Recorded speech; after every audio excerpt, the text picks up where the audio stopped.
Welcome to FinTotal's Investing in Gold Guide. In this module, we will look at the basics of gold investment. By the end of this video, you will understand different methods of gold investment and why gold should be an integral part of investment portfolio. Before actually buying gold, you need to decide if you want to use it for personal use or strictly as an investment. Never mix both. If you want to buy gold strictly as an investment, never ever buy gold jewelry and coins. So now you must be wondering, how else can I buy gold? We will see that in the remaining video. These are the topics we'll be covering in this video. First, we'll tell you why you need to invest in gold. Then, why should you not buy gold coins and jewelry? Third, we will take you through different methods of gold investment other than the actual physical gold. Fourth, we will look at the different positives and negatives of gold investment. And in the end, we'll show you step by step procedure to invest in different types of gold. Why you should consider gold as an investment.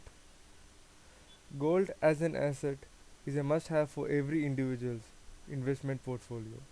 You cannot avoid gold if you want your investment to give returns above the inflation rate. Gold as an asset class is seen to have two important benefits. Whenever there is a global downturn like war, maybe strikes against the government, the gold prices tend to increase. Also, history has shown that gold has always overtaken the inflation growth rate. You can expect gold prices to appreciate more than all other assets during periods of economic strain, since investors consider gold as safe. But the net effect, that is over 10 to 15 years, the gold prices will be just a little over inflation. So in short, the gold balances the risk of all other asset classes, and it should be a valuable part of a portfolio. Here we will see why you should not buy gold coins and jewelry as an investment, and why you should go for other types of gold investment. Gold is certainly good to have in investment, but we need to graduate from the traditional physical gold. If the gold is kept safe in the locker of your bank, you need to pay the bank certain charges. There is making charge for gold jewelry charged by the gold retailers, which is around 10 to 15% of the value. This is an useless price to pay considering gold for investment. If you hold ETFs for more than a year, it comes under long term bracket. But for physical gold, you need to wait at least 3 years. And also, 1% wealth tax is also applied. Banks are the biggest sellers of gold coins and bars. They charge a premium of around 8% on the prevailing price. This is the worst reason for avoiding coins and bars. Banks don't buy back coins or bars, so we are left with gold retailers. You need to run from one retailer to another to find someone willing to buy at a good price, but many of them would refuse to buy gold coins from others. 80% of the gold we buy needs to be imported, so this creates account deficit as gold imports constitute major part of import. The situation worsens when rupee depreciates. So we suggest you buy gold as investment, but not going for gold coins, jewelry or bars. There are three recommended methods of gold investment other than jewelry and gold coins. The first one is e-gold. The second, gold mutual funds. And the third, gold ETFs. We will see what is e-gold all about. E-gold is similar to shares that are bought and sold in the stock exchange. The concept is very simple. You can buy units of gold whenever you wish from the exchange and hold it in demat form. And when you want, you can sell it for rupees or gold. Every unit of e-gold is backed by 1 gram of physical gold. To trade in NSEL, that is National Sport Exchange Limited, you need to have a trading account and a demat account, and the demat account should be different from the one you have for equities. E-gold is treated like physical gold for tax purposes. Short-term capital gains tax is applicable. If selling after 3 years, then long-term capital gain tax of 20% with indexation is charged. E-gold also attracts wealth tax. You can convert e-gold unit to physical gold through rematerialization. Delivery is currently made at 13 cities all over India. Also, a conversion fee is charged along with VAT plus octroi. Since trading is done in pan-India level, prices are almost same throughout the country, unlike the gold coins and bars. There is no storage cost involved since units are held in demat form. Annual storage cost ranges between rupees 500 and rupees 15,000. The purity of gold is assured. NSEL keeps gold bars and coins of 995 purity. Units as small as 1 gram can be redeemed for physical gold. This is one reason why small investors should choose e-gold over ETFs, since in ETF you need to accumulate a minimum of 1 kg to redeem units in gold.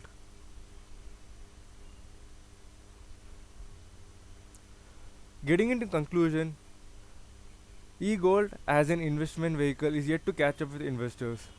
Since commodity exchanges are less regulated than stock exchanges, they might be more risky, and liquidity for e-gold is increasing phenomenally.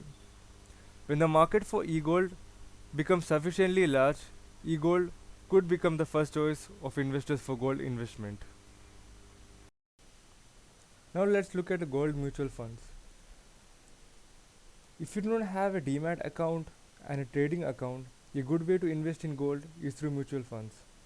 Gold mutual funds are funds that invest in gold ETFs. Here the prices move faster and further in both directions than the price of a physical gold. A big advantage with gold mutual fund is that you are not compelled to buy complete units unlike an ETF. For example, if you have 1000 rupees to invest, you can invest this money in gold mutual fund but not sufficient for gold ETFs. Also, there is an option of systematic investment where you can buy for as little as rupees 100 every month. SIPs are a good way to accumulate gold as an investment. The difference between gold ETFs and gold mutual funds belonging to the same fund house ranges from 0.05% to 3%. The fact remains that gold mutual funds have not performed better than gold ETFs. Another factor is the high expense ratio. Expense ratio is the fee charged by an asset management companies for managing the fund for you. Expense ratio ranges from 0.25% to 0.5%.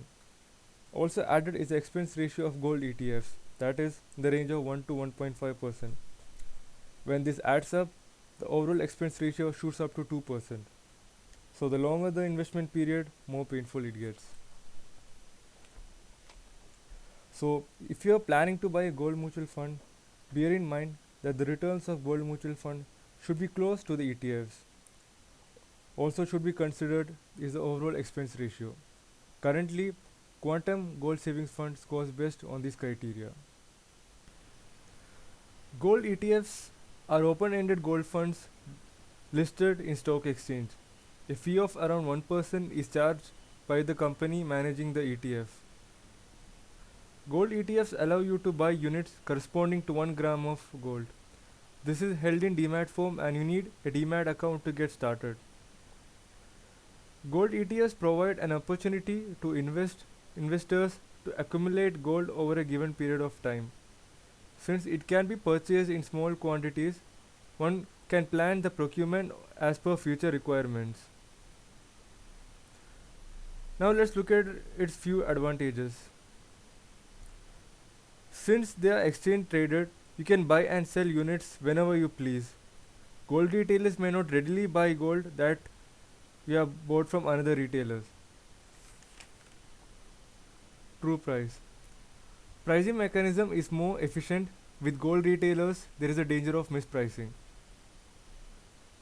Gold ETFs buy gold that is 99.5% pure. Gold ETFs are treated like non-equity mutual funds for tax purposes. That is, short-term and long-term tax apply. Also, wealth tax is applied. Your selection criteria must include expense ratio and trading volume, especially when you are looking at it from a long-term investment point of view. Even a 0.5% difference in expense ratio will make a huge difference to your net returns due to compounding. Not all funds traded currently have significant trading volumes to give smooth liquidity. Choose the fund whose volume of trading is highest and with the lowest expense ratio.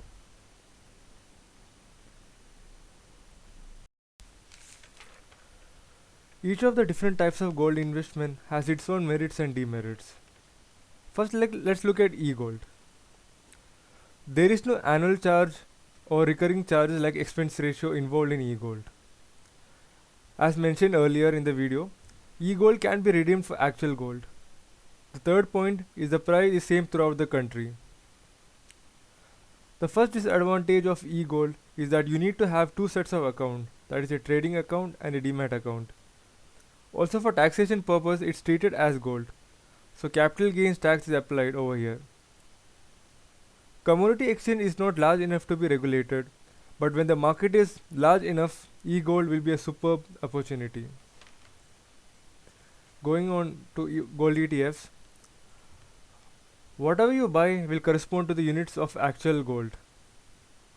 The returns of gold ETF is almost similar to the e-gold.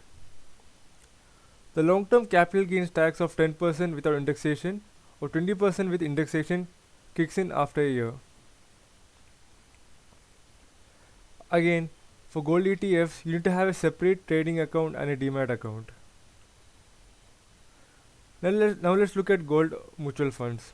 The first advantage is the SIP option is available, thus it is affordable and instills discipline. Again here, long-term capital gains tax of 10% without indexation or 20% with indexation applies after a year. And the disadvantage of gold mutual fund is the expense ratio of gold ETF is added to gold mutual funds expense ratio. Overall, this leads to high expense ratio when both of these expense ratios add up. And thus the returns are also relatively lesser to the gold ETFs.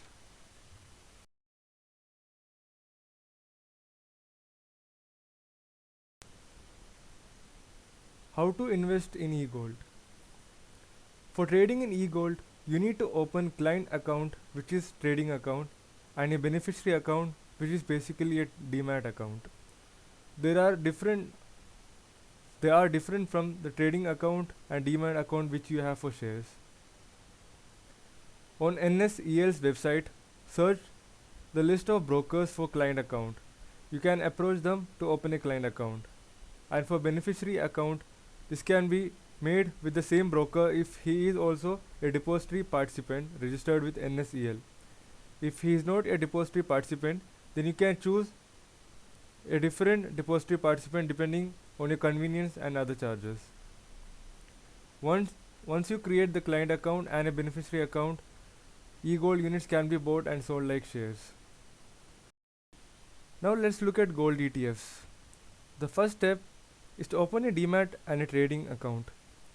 Demat account holds your physical securities in electronic form. Trading account is used to transact in shares and debentures.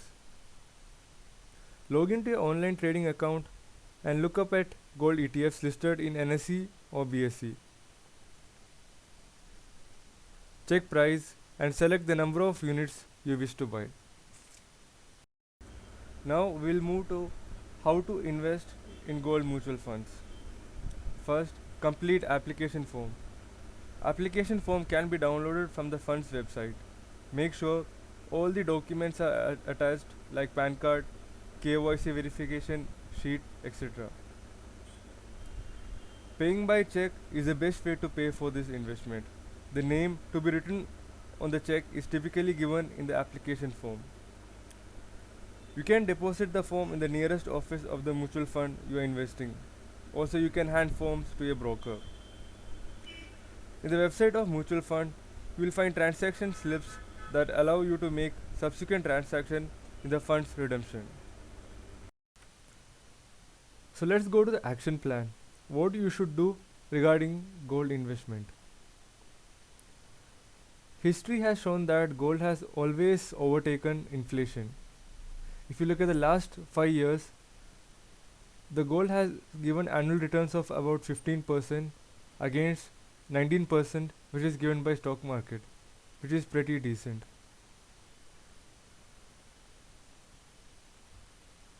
If you are planning for your future or marriage, you better have a small portion of your investment in gold.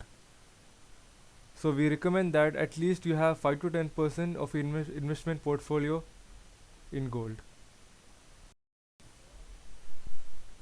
Hope this video helped you in adding knowledge. We believe that having basic personal finance knowledge can have a tremendous positive effect in one's life.